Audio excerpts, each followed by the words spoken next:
I guess it's best that I do it in English. To practice that again.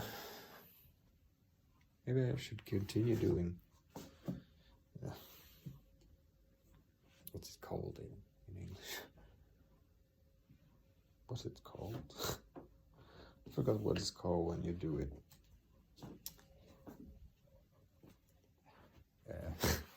What's it called? I can't even describe it. Every second, what is it? Every other time. Like number one, you do X. Number two, you do Y. Number three, you do X. Number four, you do Y. Number five, you do X. Number six, you do Y.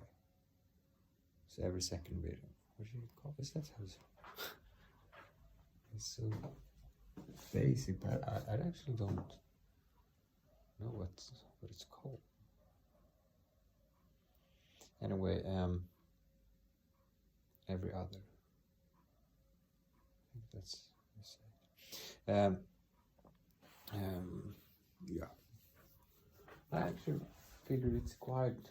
I do enjoy doing these long monologues. Some way. I'm not sure why. Really. I do think I know why. One of the reasons is obvious that we're social creatures that like to talk, and when I happen to be alone, and I figured it's quite pleasant to talk, and also just exploring ideas and so forth. And it's also a good way to just, yes, of course, practice your ability of speaking, but also, of course, putting together thoughts and ingrain them deeper in your mind and so forth.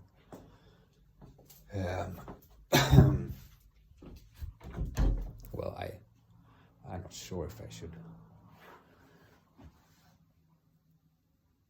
I was a bit worried. I don't feel my brain is in its best health or its best condition.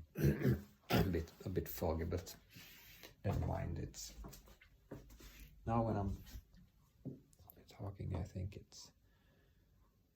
it's been a long day, I guess I was about to say. Well, not long but yeah. Anyway.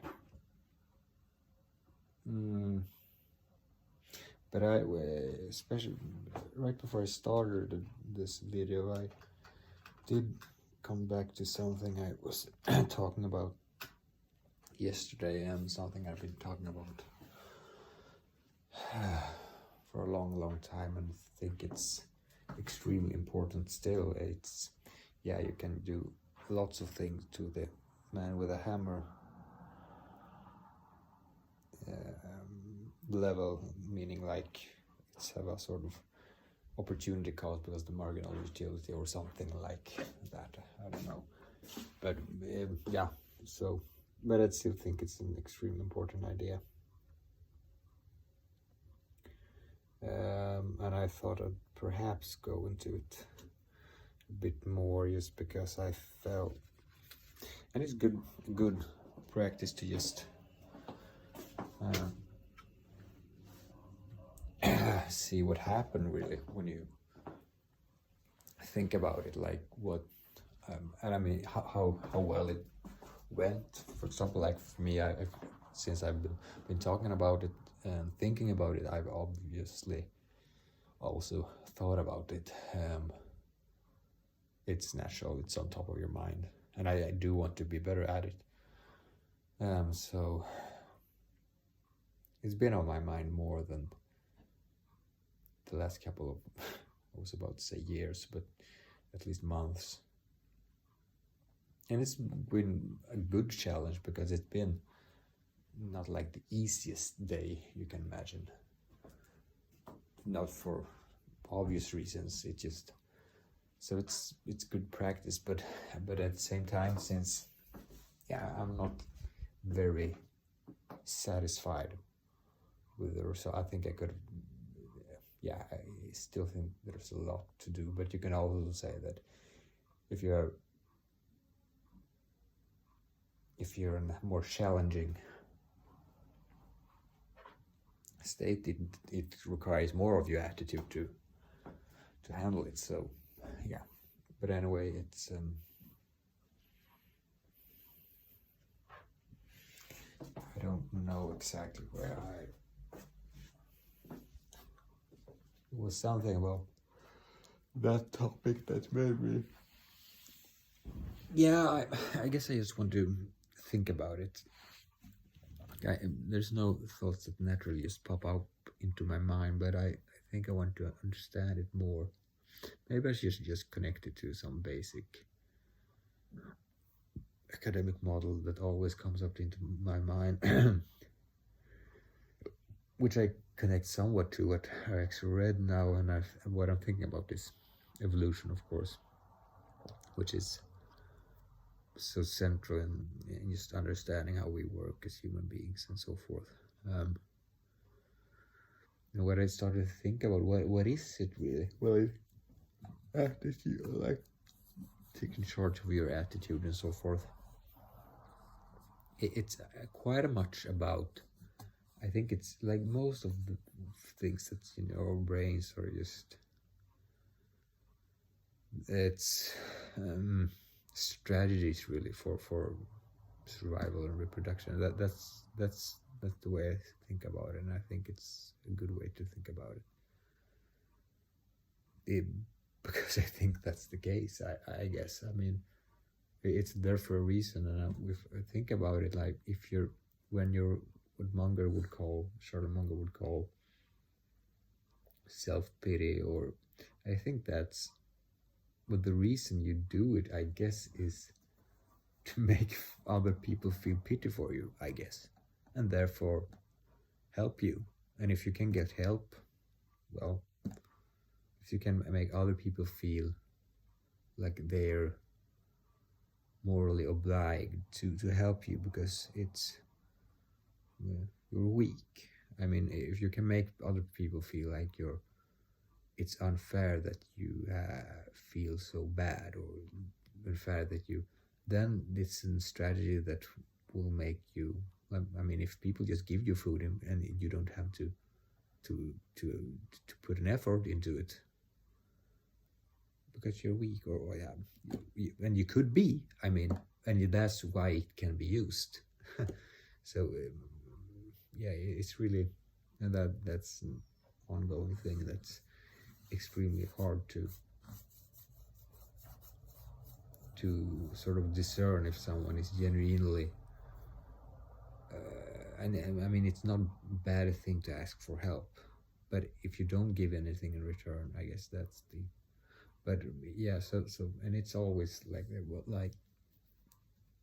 read quite some interesting thing in the Steven Pinker book today again, but I guess I'll bump into a lot of the ideas, I guess, because it is interesting. But one thing he says, like,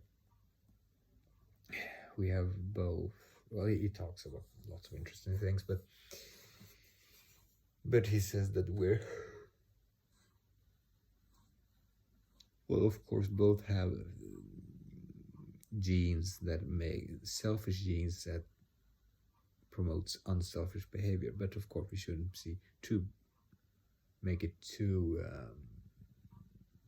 we're still selfish in a lot of ways, and like how we deal with that, and that's where I was going. I was thinking about attitude and what it is, and one thing that it is like, because other organisms, human beings, will, if they can make you have an attitude that is not good for you, at least if you're not close friends, then it's a good thing, yeah, that you have a bad attitude, that you have an attitude that, well, it depends if you have a bad attitude in the sense of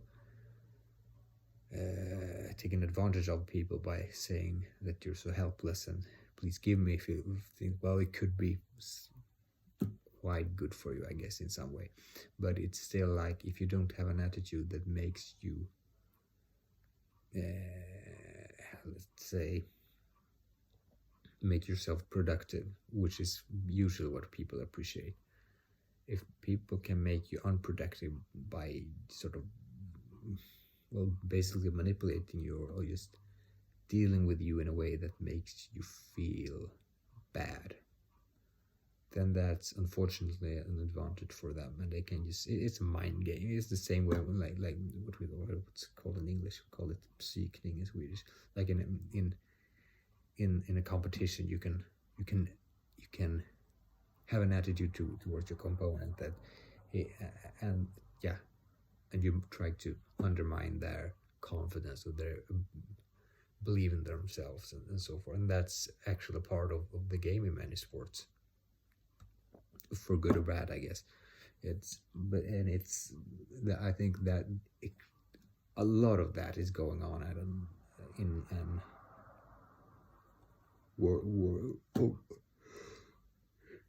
any or all interactions, really, perhaps. I think it's not all interaction. It's always there, but it's perhaps not used, of course, because you can still have a genuine, but you're always sort of signaling your confidence in yourself, I think, or you're always sort of signaling how you, in some sense. But in a work, or in a working, when you're at work, where you of course want to be appreciated and seen as someone who's, I guess, contributing, or at least just seen as someone who people appreciate, or something along those lines,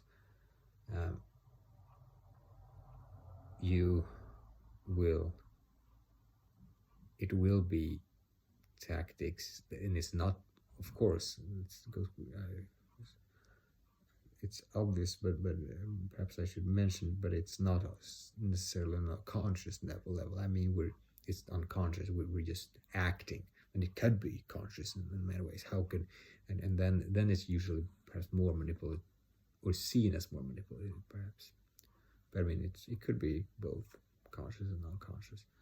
There's a lot of unconscious things going on, of course. I guess it's a spectrum, but and I think our attitude is, I mean, I think actually, unfortunately, I think some things that's going on in between people, that especially in a place where people want status, or just, it's, how can you make that person, how could you basically break someone's confidence or ability to believe in themselves, or it's actually something that happens, and that I think it does happen. But I'm not saying this to say that all, when you're at work and among people, that everyone is just tooth and claw trying to drag you down all the time. It's just one element of what it is to be a human being among other human beings who have selfish interest and genuinely empathetic interest as well towards you. But it's one part of the reality that's important, I think. If I guess I do think I'm right. I'm quite confident I am right, but maybe I can miss some point here. But I think it's very true. And you never have the whole picture. Not even the most wise person in the world have the whole picture of a concept or an idea. Well, what is even an idea? It's just, well, that's something that Steven Pinker talks about, information, and it's really a representation of the world. Yeah, he talks about a lot of different stuff, but again, attitude, I think it's something that, and that's why, that's one thing, and but it's usually, I mean, that could be one source of your, or my inability to have a good attitude that's constructive, and so forth. And then good attitude is not necessarily as being extremely enthusiastic or positive all the time. Of course, it depends on your level of general positivity, and of course the rational and real, seeing reality for what it is always a good, very it's even more important perhaps. But in that, with that goes along, like having and never mind, it's, yeah, so that's one thing. But when you have that influence, I mean, then you can be your own worst enemy, because it's, you always, like, yeah, you can argue deterministically, like, well, that's what happens, and but you still have that free choice, or yeah, that's how you view the world, at least, that you have a free choice, and you have a responsibility of how you handle the fact that your brain happens to be in a state that are influenced either of just long time back ago, when you made that habit to have not the best attitude, or just recently someone have done something that made your brain not have the best attitude for your own good. But then it's, I think it's constructive to see this, you can be your own worst enemy, because you don't take charge of your attitude, and so forth. And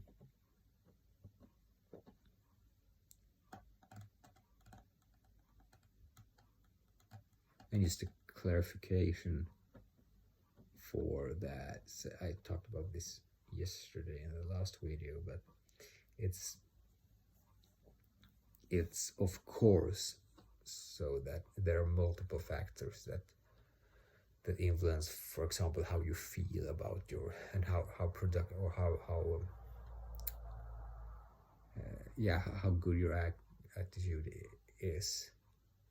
Like, it's like if you have a bad habit of, like, eating junk, and you feel bad because your body is not working as it should, or you have other factors in your life, like you have, I don't know if that's particularly common in Sweden, but if you have sort of mold in your house, I mean, it could, I don't, that it just what pops up in my mind, but it could be trillions of things that influence your state of mind. But yes, to be clear, that of course that is the case, but it's still such an important thing to have the right attitude.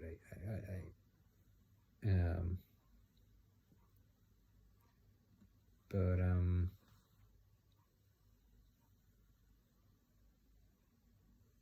yeah, but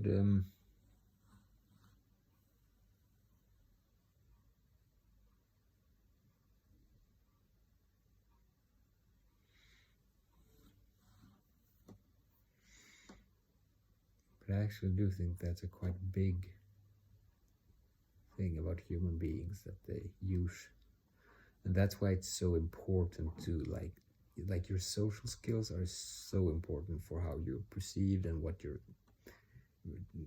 to just speak clearly, like basically what your status is, or what your influence is in a group, and so forth.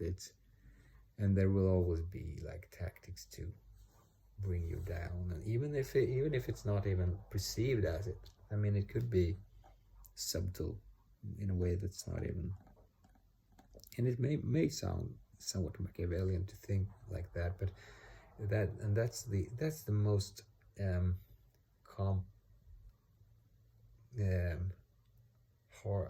hard to sort of grasp, or know how to deal with, when it comes to because it can sound sort of Machiavellian to think that, well, that's how people are, but actually that is how people sometimes are.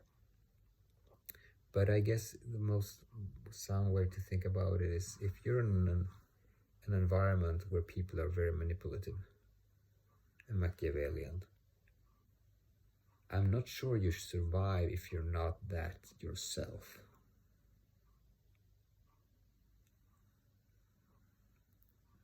Which makes it very important who you hang out with, who you're around. But I've never really found a way to think about spending time with Machiavellian people without being Machiavellians yourself. I don't know how that, because it's basically you if someone is Machiavellian, if I've understood it right, that part correctly, I think I do, yeah, they will use information that you say about yourself against you. That's one way to think about it, perhaps, right? More that perhaps that's more psychopath,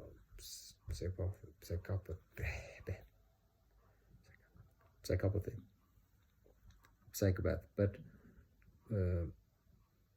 yeah, and an important characteristic of a Machiavellian person is that they hide information about themselves and they don't think they should share everything.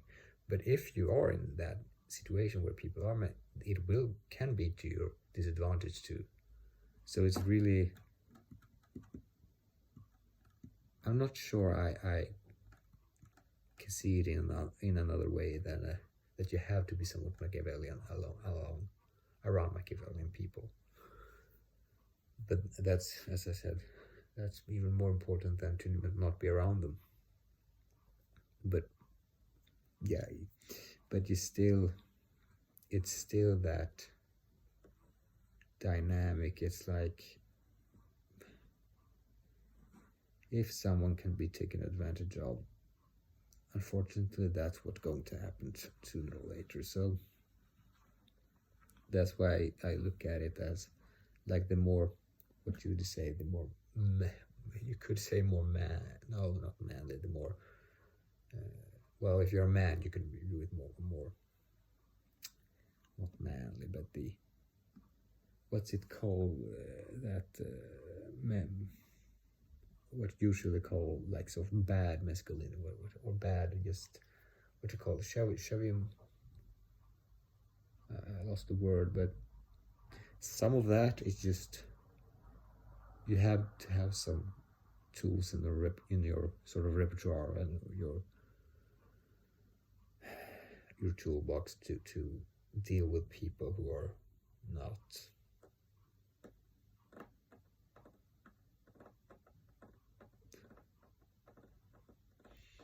but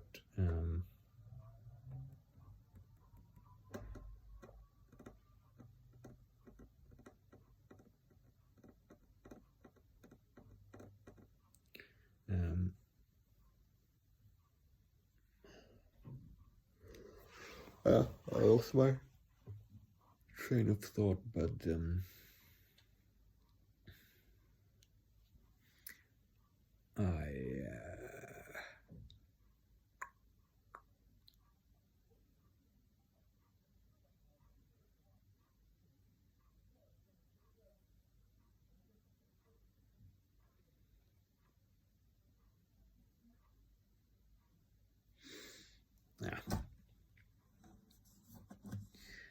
now my brain just stopped. I don't know if I want to continue that. I'm quite tired.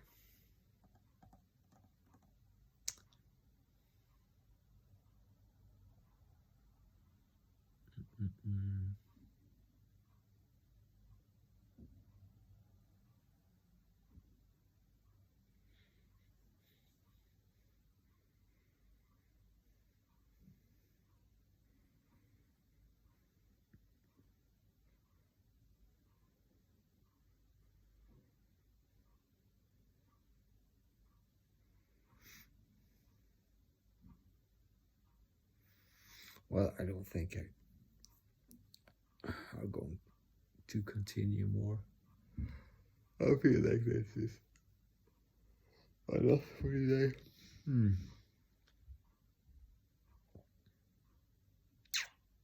Yeah, bye bye.